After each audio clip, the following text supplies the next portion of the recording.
Everybody, it is day 4 of NaNoWriMo and we are in my bathroom. There's no light outside because it's 7:30 p.m. which is late for me because I have to wake up at 5 a.m. to go to work at 7 a.m.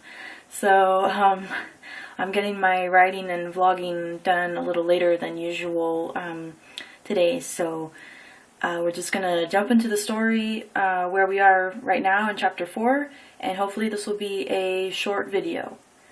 So what's happening right now?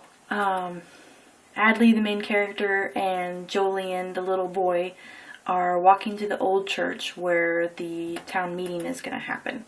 And everybody's kind of gathering from the whole town to talk to Father Creel, who is the priest, and he's supposedly like the authority in this town, and he's gonna hopefully give them some answers and tell them what's going on and what everyone can expect from this crazy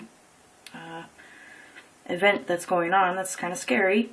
And so Jolien is just sitting in one of the pews, and they're just kind of waiting, and he's used to kind of observing other people because he's so interesting looking himself. He kind of just notices little things about other people. So he notices that when the congregation is coming in, they're greeting Father Creel and shaking hands, and he notices that they have these odd markings on their hands, and he asks Adley about it and realizes she has the same markings too. And she says, yeah, when you come to this town of Old Bailey, which has a really high crime rate and is basically where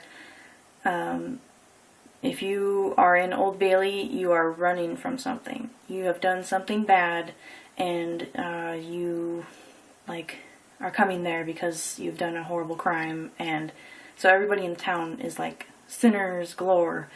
So when you come to the town of Old Bailey, you are branded, and this is done so that for the rest of your life, anyone can tell that you have come from Old Bailey, been in a hard place in your life, and it's really to prevent you from leaving because you can't make a fresh start.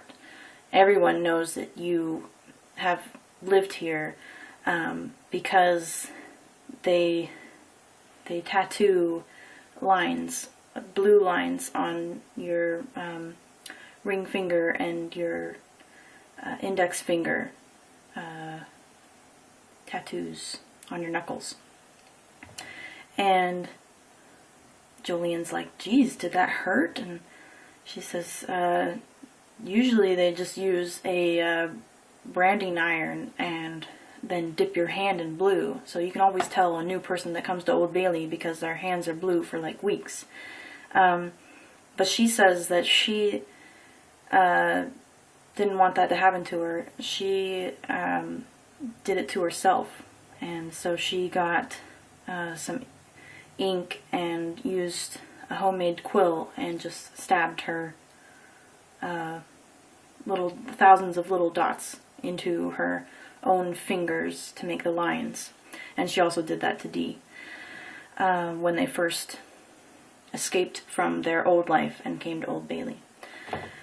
So that's an interesting thing. I'm kind of trying to set up kind of like a world building thing where each town is going to have a different feel, and Old Bailey is definitely like a fishing village by the sea, and this kind of finger tattoos, branding, and it's kind of just like represents that everyone wants a fresh start, but you always have this past like lingering sometimes on your actual body.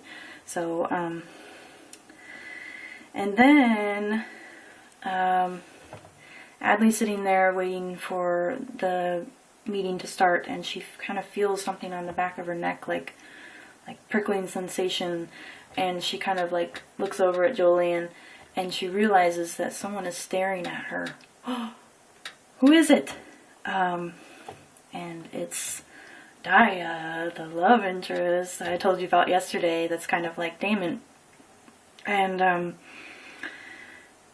oh man, he is going to be so fun to write. I'm looking forward to it. I only did like a tiny paragraph, but already I was like really excited to write about him. So I just wanted to read this short passage that I just wrote and leave you with kind of a cliffhanger. So here goes.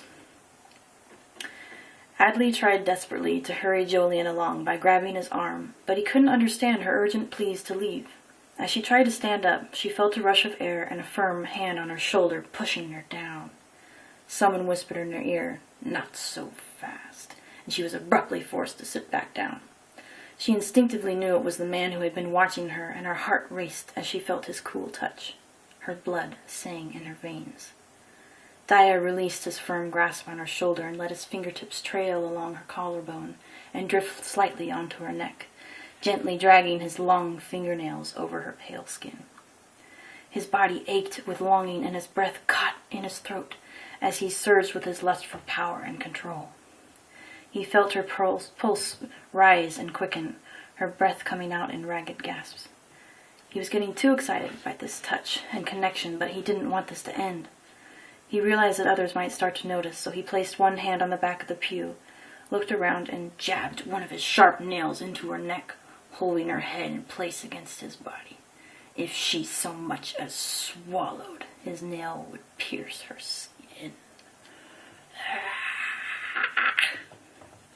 This is not vampires, I promise you, but it is something much better. A Victorian gentleman with long fingernails, long dark hair, uber elegant and manly and awesome, and just reeking of romance and beautifulness, and I am so excited. So there you go. Hope you liked this little excerpt, and I will see you later. Bye.